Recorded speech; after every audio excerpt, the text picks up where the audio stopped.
The freaks come out at night. So who do you like for a freak performance in the captain spot on Saturday Night Football between the Raiders and the Steelers?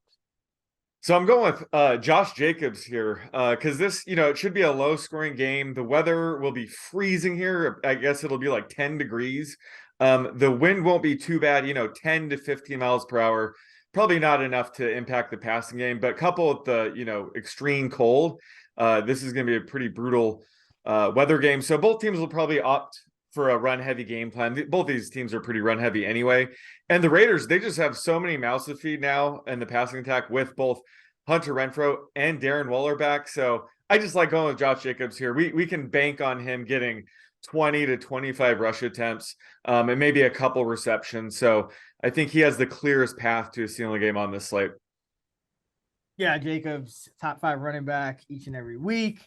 I'm going to go with Devontae Adams here. I think that, obviously people are going to look at the weather and the low total and probably shy away from the passing game. So in tournaments, that's what I'm always kind of looking for, just that little bit of reduced rostership. And I might get it with Adams compared to Jacobs this week. But Pittsburgh, they play a lot of man coverage, and they are 20th in DVOA against number 1 receivers. And you look at the last 5 games, and they've been torched by number 1 receivers. DJ Moore, 5 catches, 73 yards and a touchdown. Robinson, 5 for 52. London, 6 for 95. Pittman, 7 for 61. Higgins, 9 for 148. So they're giving up a ton of volume here. I think Adams gets right in this spot. And Pittsburgh also has allowed 16 receiving touchdowns to wide receivers this year, which is the 5th most in the league. So going with Devontae.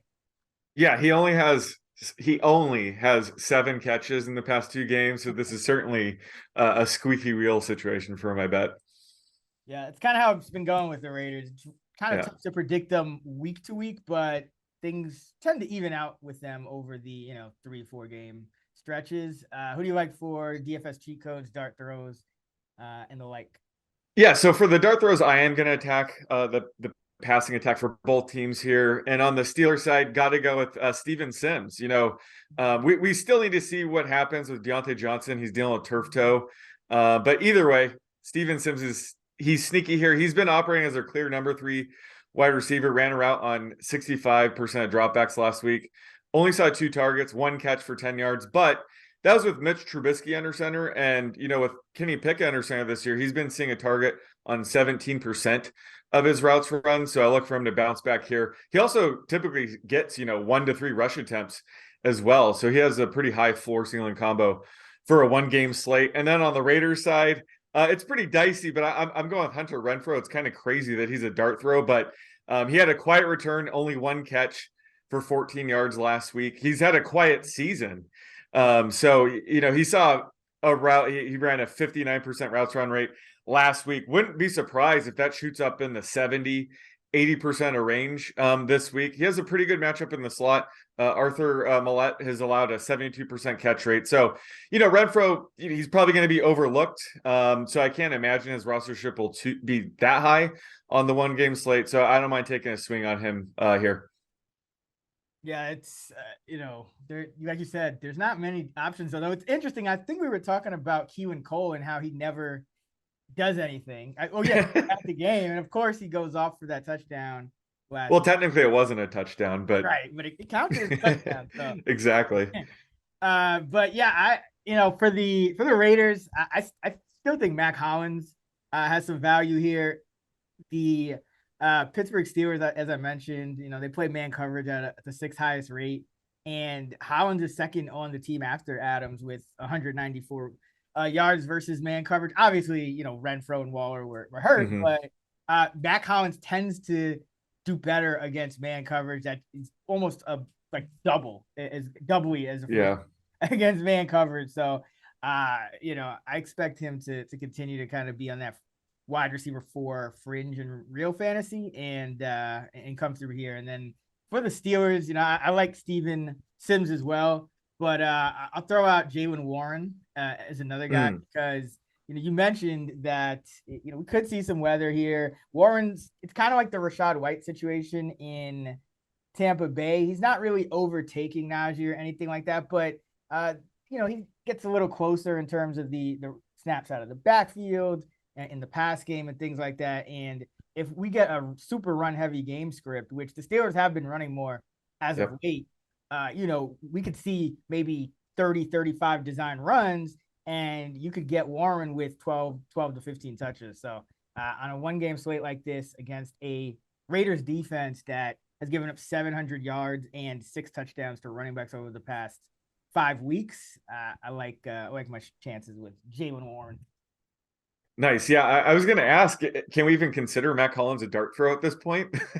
I don't know, but I just want to mention him because, the Raiders, there's not a lot of guys, a lot of times they're second stringers, whatever you want to call them, play 0 snaps. That's including a guy like Keelan Cole. He played about, I think, 28% last week, at least in the passing game, but that could easily bump down to like 0 to 5. So you got to go. Yeah, and Hollins has a pretty big ceiling, and he broke his streak of games where he had 100% routes run rate. Last week it was only 88%, but a guy like that's like a volatile deep threat. If he's getting that much playing time, it actually helps raise his floor. So I've always considered him like a high floor ceiling option, and certainly always a good play on a showdown slate. Yeah, he's got to catch the ball. Did you see him drop like 3 balls in a row? Yeah. Well, got to get him those design rush attempts like we saw in person, just get him those jet sweeps. He looked really good in that role, so I wouldn't be surprised if he gets a carry or 2 here. Yeah, I mean, he got more carries than Kyron Williams in that game, so. Yeah, oh God, too soon. Way too soon to bring that up. All right. The fullbacks, we do have some fullbacks here. Yep. We got Derek Watt for the Steelers and Jakob Johnson for the Raiders. What do you think of those guys? Those are definitely low tier options. I don't even know if Watt's done anything this year. And Jakob Johnson, sometimes he could sneak in a catch or 2, but like last week, his routes run rate was 5%. So these aren't really fullbacks I'm interested in. How about you? I think Watt could be interesting. He does have 6 carries and oh wow, 5 targets. He's caught all 5 of his targets for 11 yards and a touchdown. So he's got 11 touches in 14 games. I think that's enough for a fullback to warrant some dart throw love here. I do like, another guy I should mention, but his playing time's kind of been up and down, but Connor Hayward, I thought he was going to kind of emerge here, and then he kind of went back to not doing anything after he caught that touchdown on the day on the anniversary of his father Ironhead Hayward's death. But I think he's a guy to kind of watch out for too. At any point, I think they might increase his snaps. So yeah, they've been really weird with their tight end usage at the expense of Freiermuth. So yeah, he's been popping off with like close to 20% routes run rate at times. So he's sneaky. Also, if Deontay Johnson is held out, like would you be interested in like Miles Boykin potentially? Like who would step up in that situation other than George Pickens, of course? I think you would get some more Gunnar Olszewski as well. Oh God. I don't like either Boykin or Olszewski. I think what would happen, I think Sims would probably get a larger role. Remember Sims had that stretch with the Washington football team when he was kind of like a starting wide receiver. Yeah. He did play some outside. So I think he would probably get a role. So he's the guy I would look at just because, as you mentioned, he's been the most active already. Miles Boykin's just going to be out there running wind sprints. I mean, if George Pickens can put up consistent fantasy production, it's really hard to trust Miles Boykin in that offense. So, it would be Sims for me. How about you? Yeah, oh yeah, definitely. I already like Sims, even if Deontay plays. And Sims is their punt and kick returner. So if you do play him, I would consider stacking him with the Steelers. That's always an option on showdown slates to get the double dip if he gets a return touchdown. But yeah, I would just like Sims even more. Unfortunately, I think his rostership would shoot through the roof if that happens. So I'm just hoping Deontay plays and maybe he's a little bit limited. But Sims is by far the best play on the Steelers side. Yeah, you know what I think would happen now that I think about it more is they would probably increase the heavy personnel, go more 2 tight end. You'd see Gentry probably bump up considerably. So he's actually the guy after Sims. I would probably go Gentry before Boyd or Gunnar Olszewski. All right, let's jump. Oh, it's luck rankings for this one. I think it's Vegas is 16th, right? And then the Steelers are 19th.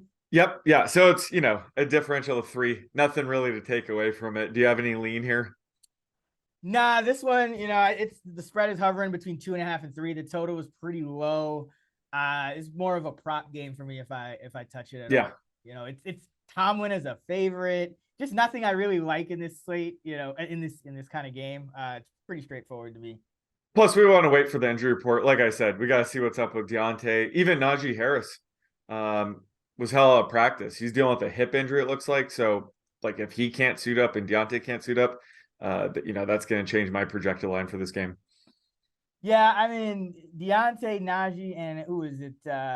Edmonds, Yep. Eisenhower, and Ogunjobi didn't practice. A couple of them didn't practice, not even had an injury designation. So I think Deontay and Najee will be fine. It's just, that it's a shorter week, with the game on Saturday. So I think they're just kind of getting some rest because they play pretty heavy snaps.